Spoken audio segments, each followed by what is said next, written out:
येवला तालुक्यातील दिवसा शेतीसाठी वीज मिळावी या मागणीसाठी शेतकरी आणि राजकीय पक्ष आक्रमक. विंचूर चौफुली ते महावितरण कार्यालयापर्यंत आक्रोश मोर्चा काढण्यात आला. शिरोळमध्ये कोळी समाजाचे जिल्हाध्यक्ष विजय भोजेंचा तहसील कार्यालयावर मोर्चा. सरकारने आरक्षण जाहीर केलं, मात्र सर्व कोळी जमातीला अनुसूचित जमातीचे दाखले दिले नाही. आंदोलकांचा आरोप. तात्काळ मागण्या मान्य करा, अन्यथा तीव्र आंदोलन करू, आंदोलकांचा इशारा. कोल्हापूर शहराची हद्दवाढ होणार नाही हे जवळपास निश्चित. महापालिकेच्या निवडणुका लागल्याने हद्दवाढीचा निर्णय नाहीच. अहिल्यानगरच्या अकोलेकरांचा रेल्वे मार्गासाठी एल्गार. रेल्वे मार्गाच्या मागण्यांसाठी आज अकोले बंदची हाक. हजारो नागरिकांचा प्रांत कार्यालयावर मोर्चा. यावेळी आंदोलकांकडून अकोले ते संगमनेर बाईक रॅली काढण्यात आली. सातारा जिल्ह्यात महसूल कर्मचाऱ्यांचा बेमुदत संप. कर्मचाऱ्यांच्या संपामुळे जिल्हाधिकारी कार्यालयासह तहसील कार्यालयात शुकशुकाट. मात्र संपामुळे संपूर्ण प्रशासकीय कामकाज ठप्प असल्याने नागरिकांना मनस्ताप. सोलापूरच्या करमाळा तहसील कार्यालयात कामबंद आंदोलन. अधिवेशन काळात तहसीलदार, मंडलाधिकारी आणि ग्राम महसूल अधिकाऱ्यांना तात्काळ निलंबन केल्याने कर्मचारी आक्रमक. निलंबन रद्द करण्याची मागणी. गंगाखेडमध्ये 110 कुटुंबियांना जागा रिकामी करण्यासंदर्भात मिळालेल्या नोटीस विरोधात आंदोलन. रिपब्लिकन सेनेकडून तहसील आणि उपविभागीय अधिकारी कार्यालयात आंदोलन. 110 कुटुंबियांना दिलेली नोटीस रद्द करण्याची मागणी. ईश्वरपूरच्या पोलीस ठाण्यामध्ये एका कुटुंबियांचा आत्मदहनाचा प्रयत्न. तक्रार घेत नसल्याने डिझेल ओतून आत्मदहनाचा प्रयत्न. वृद्ध महिलेला अपमानास्पद वागणूक दिल्याने तक्रार घेण्याची मागणी. छत्रपती संभाजीनगरमध्ये स्मशानभूमी नसल्याने संतप्त ग्रामस्थांनी. ग्रामपंचायती समोरच रचली चिता. खुलताबाद तालुक्यातील खांडीपिंपळगावमध्ये घडला प्रकार. मृत तरुणाच्या अंत्यसंस्कारासाठी स्मशानभूमी नसल्यानं उचललं हे पाऊल. धुळे महापालिकेत 19 प्रभागात 74 सदस्य निवडले जाणार. महापालिकेच्या वतीने अंतिम मतदार यादी जाहीर. पालिका निवडणुकीसाठी महायुतीत बिघाडी होण्याची शक्यता, तर महायुतीत भाजप 55 जागांसाठी आग्रही. नाशिकच्या मालेगाव महापालिकेत चौरंगी लढतीची शक्यता. पक्षांतरामुळे समीकरणं बदलली. बनावट जन्मदाखला घोटाळा, एसआयटी आणि विकासाच्या मुद्द्यावर निवडणूक गाजणार. महापालिका निवडणुकीसाठी जळगाव महापालिका सज्ज. पालिकेकडून मतमोजणीचं ठिकाण अधिकाऱ्यांची नियुक्ती पूर्ण झाल्याची माहिती. तर शहरातील 19 प्रभागातील 75 जागांसाठी 516 मतदान केंद्रांवर मतदान प्रक्रिया पार पडणार. जिल्हा प्रशासनाची माहिती.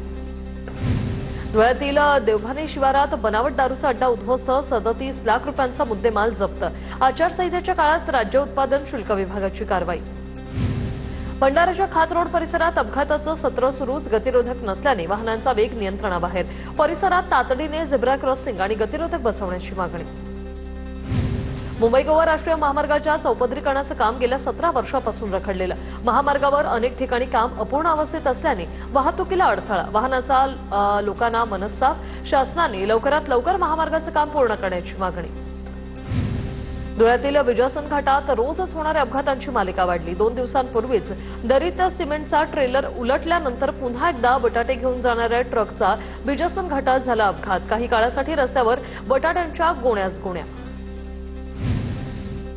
डोंबिवलीत जुन्या वादाच्या रागातून तरुणाची हत्या. चाकू आणि लोखंडी रॉडने 40हून अधिक वार करत तरुणाची हत्या. डोंबिवलीच्या रामनगर पोलीस ठाण्यात गुन्हा दाखल. सीसीटीव्हीच्या आधारे पोलिसांकडून 3 आरोपींना अटक. बीडच्या आष्टीमध्ये खर्चाला पैसे न दिल्याने मुलाकडून बापाला लाकडी दांडक्याने आणि दगडाने मारहाण. मारहाणीत आरोपी संतोष मोहन साप्ते विरोधात गुन्हा दाखल.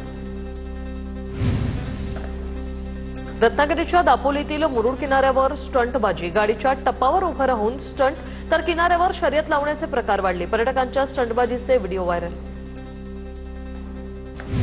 जळगावच्या पुण्याच्या इंदापूर उपजिल्हा रुग्णालयातील लिफ्ट बंद असल्याने रुग्णांचे हाल. गेल्या महिनाभरापासून लिफ्ट बंद असल्याची माहिती. कणकवलीत खासगी रुग्णालय बंद असल्याने उपजिल्हा रुग्णालयात रुग्णांची गर्दी. कणकवलीतील नागवेकर रुग्णालयाची तोडफोड केल्यानंतर खासगी रुग्णालय 24 तास बंद ठेवण्यात आलं होतं. त्यामुळे सरकारी रुग्णालयात गर्दी. रत्नागिरीत एलईडीद्वारे मासेमारी करणाऱ्या 2 बोटींवर कारवाई. पूर्णगड आणि रत्नागिरीच्या समुद्रात कारवाई. गेल्या 10 दिवसातील मत्स्य विभागाची ही दुसरी कारवाई. वर्ध्यात दारूची अवैध वाहतूक करणाऱ्यांकडून 18 लाखांचा मुद्देमाल जप्त. नालवाडी शिवारात नाकाबंदी करून कारवाई. 4 चाकी आणि दुचाकीवरून दारूसाठा जप्त. गोंदियाच्या तिरोडामध्ये बालविवाह रोखण्यात यश. तिरोडा पोलीस ठाणे अंतर्गत चांदोरी खुर्द येथील प्रकार. नवरदेव लग्न मंडपात जाण्यापूर्वीच थांबला बालविवाह. नायलॉन मांजा विरोधात येवला शहर पोलीस ऍक्शन मोडवर. पोलिसांकडून बॅनर लावत नायलॉन मांजा विरोधात जनजागृती. बंदी असलेला नायलॉन मांजा वापराल तर थेट पालकांवर कारवाई होणार. बॅनरमधून पोलिसांचा नागरिकांना इशारा. कर्ज फेडण्यासाठी शेतकऱ्याला किडनी विकायला लावल्याचा प्रकार. चंद्रपूर जिल्ह्यातील शेतकऱ्याचा धक्कादायक आरोप. चंद्रपूरच्या नागभीड तालुक्यातल्या मिंथूर गावातला हा धक्कादायक प्रकार. जळगावच्या चोपडा शासकीय खरेदी केंद्र बंद असल्यानं शेतकऱ्यांकडून नाराजी व्यक्त. ज्वारी, मका, सोयाबीन शेतकऱ्यांना कमी दरात विक्री करावी लागते. शासकीय खरेदी केंद्र तात्काळ सुरू करण्याची शेतकऱ्यांची मागणी. गोंदियातील शासकीय धान खरेदीची मुदत संपली. शासनाकडून 15 डिसेंबरची मुदतवाढ देण्यात आली होती. या दरम्यान 1,09,193 शेतकऱ्यांनी केली नोंदणी आणि 8,55,000 क्विंटल धान खरेदी झाल्याची माहिती समोर. वाशिमच्या रिसोड आणि मालेगाव तालुक्यात युरिया खताची मागणी. उपलब्ध साठा अपुरा पडत असल्याचं चित्र. रब्बी हंगामातील पिकांच्या वाढीसाठी युरिया खत अत्यावश्यक. तातडीनं युरिया खताचं वितरण करण्याची शेतकऱ्यांची मागणी. अकोला जिल्ह्यात कपाशी पिकावर बोंडअळीचा प्रादुर्भाव. बोंडअळीचा प्रादुर्भाव वाढल्याने शेतकरी चिंतेत. वाशिमच्या मंगळूरपीर तालुक्यातील संत्रा उत्पादक शेतकऱ्यांना आर्थिक फटका. हवामानातील बदल आणि इतर नैसर्गिक कारणांमुळे फळबागांचं नुकसान. शासनाने तातडीने पंचनामे करून नुकसान भरपाई देण्याची शेतकऱ्यांची मागणी. वाशिम जिल्ह्यात पपईच्या पिकावर परिणाम. अतिवृष्टी आणि रोगाच्या प्रादुर्भावामुळे झाडांची वाढ खुंटली. अनेक भागात झाडांना अत्यल्प फळधारणा. अपेक्षित उत्पन्न मिळत नसल्याने शेतकरी चिंतेत. खानदेशातील थंडीचा पपई पिकाला मोठा फटका. खानदेशातील पपई उत्पादक अडचणीत. रोगांचा प्रादुर्भाव झाल्यानं पपई पीक धोक्यात. नंदुरबारमध्ये थंडीचा पारा वाढल्याने केळी पिकावर करपा रोगाचा प्रादुर्भाव. केळी पिकावर करपा रोगाचा प्रादुर्भाव वाढल्याने वाढ खुंटली. शेतकरी संकटात. सिंधुदुर्ग जिल्ह्यातील 970 शेतकऱ्यांना फळपीक विमा नुकसान भरपाई द्या. ठाकरेंच्या सेनेचे माजी आमदार वैभव नाईक यांची मागणी. वैभव नाईकांनी जिल्हाधिकाऱ्यांची भेट घेतली. भंडाऱ्याच्या मथाडीमध्ये केळीच्या शेतातून शेतकऱ्याला नफा. केळीच्या शेतीनं मिळवलं 4 लाखांचं उत्पन्न. गणेश शेंडे असं या शेतकऱ्याचं नाव.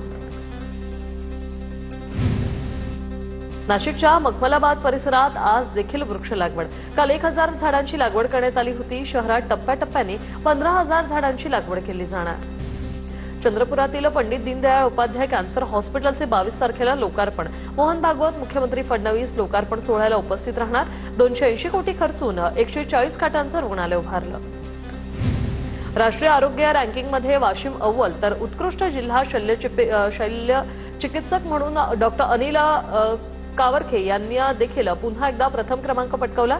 राष्ट्रीय आरोग्य कार्यक्रमांतर्गत विविध 30 निर्देशांकांच्या आधारे मूल्यांकन करून यादी जाहीर. साताऱ्याच्या होणाऱ्या 99व्या अखिल भारतीय मराठी साहित्य संमेलनाच्या मंडप उभारणीला सुरुवात. शाहू स्टेडियममध्ये ज्येष्ठ साहित्यिक शरणकुमार लिंबाळे आणि मंत्री शिवेंद्रसिंहराजे भोसलेंच्या हस्ते मंडप उभारणीचा शुभारंभ. 1 जानेवारी ते 3 जानेवारीपर्यंत 3 दिवस तुळजाभवानीची सिंहासन पूजा बंद राहणार. तुळजाभवानी मंदिर संस्थानाची माहिती. 3ही दिवशी तुळजाभवानीच्या पुजारी मंडळासाठी सिंहासन पूजा आरक्षित. जळगावच्या मुक्ताईनगरमध्ये सफला एकादशीच्या मुहूर्तावर संत मुक्ताईंची मार्गशीर्ष वारी भक्तिभावाने उत्साह संपन्न. ही वारी परंपरेने संत मुक्ताईंची सद्गुरू झेंडूजी महाराज पुण्यतिथी वारी म्हणून ओळखली जाते. वर्ध्याच्या कोरामध्ये कृष्णपेठ हनुमान मंदिरात यात्रा महोत्सव. मंदिरात दर्शनासाठी भाविकांची मोठ्या संख्येने गर्दी.